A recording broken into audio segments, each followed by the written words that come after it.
Hello hi guys, ನಾನು ಜಗ್ಗಿಯವರು. ಇವತ್ತು ವೀರಾಂಜನೇಯ ಟೆಂಪಲ್ಗೆ ಹೋಗ್ತಾ ಇದ್ದೀವಿ.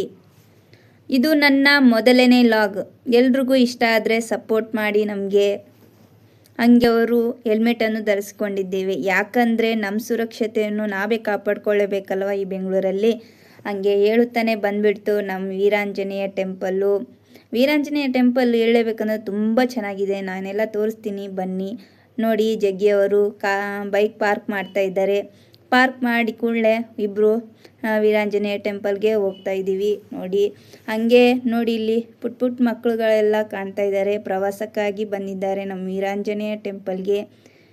ನೋಡಿ ಎಷ್ಟು ಚೆನ್ನಾಗಿದೆ ವೀರಾಂಜನೇಯ ಟೆಂಪಲ್. ಹೇಳಲೇಬೇಕಂದ್ರೆ ಹಳೆಯ ದೇವಸ್ಥಾನ, ತುಂಬ ವರ್ಷಗಳಿಂದ ಕಟ್ಟಿಸಿರೋ ದೇವಸ್ಥಾನ.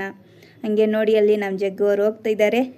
ಹಾಗೆ ಹೋಗ್ತಾ ಇಬ್ಬರು ಜಗ್ಗಿಯವರು ನಾವು ಇಬ್ಬರು ಹೋದ್ವಿ. ವೀರಾಂಜನೇಯ ಟೆಂಪಲ್ಗೆ ಹೋಗ್ತಾ ಇದ್ದೀವಿ. ತುಂಬ ಚೆನ್ನಾಗಿದೆ. ಇಲ್ಲಿ ನೋಡಿ, ನಾನು ತೋರಿಸ್ತಾ ಇದ್ದೀನಿ ಎಷ್ಟು ಚೆನ್ನಾಗಿದೆ ನೋಡಿ. ತುಂಬ ಚೆನ್ನಾಗಿ ಕಟ್ಟಿಸಿದ್ದಾರೆ. ಟೆಂಪಲ್ ಮಾತ್ರ ಸಖತ್ತಾಗಿದೆ. ನೋಡಿ ಇಲ್ಲೆಲ್ಲ ಪ್ಲೇಸು ಸಖತ್ತಾಗಿದೆ. ನಾವಂತರೂ ಆಂಜನೇಯ ಭಕ್ತರು. ಪ್ರತಿ ಶನಿವಾರನೂ ಆಂಜನೇಯ ಟೆಂಪಲ್ಗೆ ಹೋಗೋದು ಒಂಥರ ಅಭ್ಯಾಸ ಆಗಿಬಿಟ್ಟಿದೆ ನಮಗೆ. ಹಾಗೆ ಟೆಂಪಲ್ಗೆ ಬಂದರೆ ಅದೇನೋ ಒಂಥರ ನೆಮ್ಮದಿ, ಶಾಂತಿ ಸಿಗುತ್ತೆ. ನೋಡಿ ಇಲ್ಲಿ ನಮ್ಮ ಆಂಜನೇಯಗೆ ತೋರಿಸ್ತಾ ಇದ್ದೀನಿ ಎಷ್ಟು ದೊಡ್ಡದಿದೆ ಮೂರ್ತಿ. ವೀರಾಂಜನೇಯ ಟೆಂಪಲ್ಗೆ ಇದೇ ಒಂದು ದೊಡ್ಡ ಸ್ಪೆಷಲ್ ಅಂತ ಹೇಳ್ಬೋದು. ಎಷ್ಟು ಚೆನ್ನಾಗಿದೆ ನೋಡಿ, ಎಷ್ಟು ದೊಡ್ಡದಿದೆ. ನಾನು ಹಂಗೆ ಇಲ್ಲಿ ನೋಡಿ ಹೊರಗಡೆ ಎಲ್ಲ ತೋರಿಸ್ತಾ ಇದ್ದೀನಿ ಎಷ್ಟು ಚೆನ್ನಾಗಿದೆ. ಪ್ಲೇಸ್ ಎಲ್ಲ ಸಖತ್ತಾಗಿದೆ. ಇಲ್ಲಿ ನೋಡಿ ಗಜಂದು ಕೂಡ ಒಂಥರ ಟ್ಯಾಚು ಮಾಡಿ ಚೆನ್ನಾಗಿ ಡೆಕೋರೇಷನ್ ಕೂಡ ಮಾಡಿದ್ದಾರೆ. ಟೆಂಪಲ್ ಹೇಳಲೇಬೇಕಂದ್ರೆ ಚೆನ್ನಾಗಿದೆ. ನೀವು ಇಲ್ಲಿ ಮಹಾಲಕ್ಷ್ಮಿ ಲೇಔಟ್ ಕಡೆ ಬಂದಾಗ ಇಲ್ಲೊಂದ್ಸತಿ ವಿಸಿಟ್ ಮಾಡಿ, ಸಖತ್ತಾಗಿದೆ.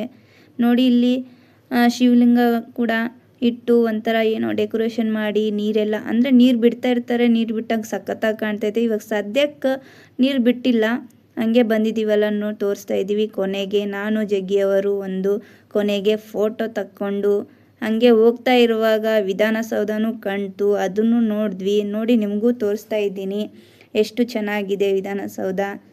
ಸಖತ್ತಾಗಿದೆ. ಬೆಂಗಳೂರಲ್ಲಿ ಇದೇ ಮೇನ್ ಪ್ಲೇಸ್ ಅಲ್ವಾ. ಹಂಗೆ ಹೋಗ್ತಾ ಇರುವಾಗ ಹೊರಗಡೆನೂ ನೋಡಿ ಎಷ್ಟು ಚೆನ್ನಾಗಿ ಕಾಣ್ತಾ ಇದೆ. ಹಾಗೆ ಹೋಗ್ತಾ ಇರುವಾಗ ಚಾಲೆಂಜಿಂಗ್ ಸ್ಟಾರ್ ದರ್ಶನ್ ಅವರ ಕಟ್ಔಟ್ ಕೂಡ ನೋಡ್ತೀವಿ. ಯಪ್ಪಪ್ಪಪ್ಪ, all over Karnataka devil movies ಮಾಡ್ತಾ ಇರೋದು ಒಂಥರ ಜಾತ್ರೆ ಥರ ಆಚರಿಸ್ತಾ ಇದ್ದಾರೆ. ಇವತ್ತು ಕೂಡ ಆ ಕ್ರೇಜು ಇನ್ನೂ ಕಡಿಮೆ ಆಗಿಲ್ಲ ಅಂತಲೇ ಹೇಳ್ಬೋದು. ಇವತ್ತು ಈ ಲಾಗನ್ನು ಇಲ್ಲಿಗೆ ಸ್ಟಾಪ್ ಮಾಡೋಣ.